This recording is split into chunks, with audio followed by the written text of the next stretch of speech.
I now give the floor to Her Excellency Ms. Retno Marsudi, Minister for Foreign Affairs of Indonesia.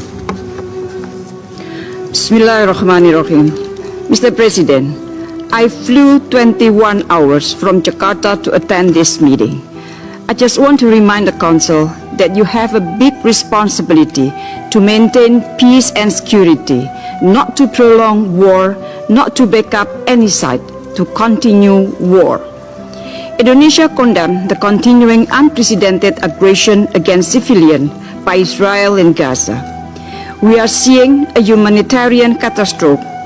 Crimes against humanity are happening as we speak. Are we going to stand idle? Attacking hospitals, religious places, blocking access to power, water, fuel, and displacing population of the Gaza Strip are being conducted as a collective punishment. At the same time, civilian hostages are being held. Their lives are in critical danger. So I come here to ask the Council, how are you going to exercise your responsibility? When are you going to stop the war in Gaza, create ceasefire, open access to humanitarian assistance, call for immediate release of civilians, stop the illegal occupation of Israel? I have to repeat it. Stop the illegal occupation of Israel. Every second wasted due to political disagreement and failure for consensus represent a humanitarian defeat for the Palestinian and creates further instability for the world. How many more lives should perish before this August Council make a move? Because I can assure you one thing, Indonesia will not waste any single second in harnessing global support for immediate action. Through the OIC, ASEAN, the ASEAN GCC, and D8 meetings, Indonesia has pushed for a united voice to urge for the cessation of violence and focus on tackling the urgent humanitarian catastrophe.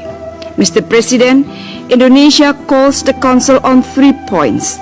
First, a united call for an immediate ceasefire.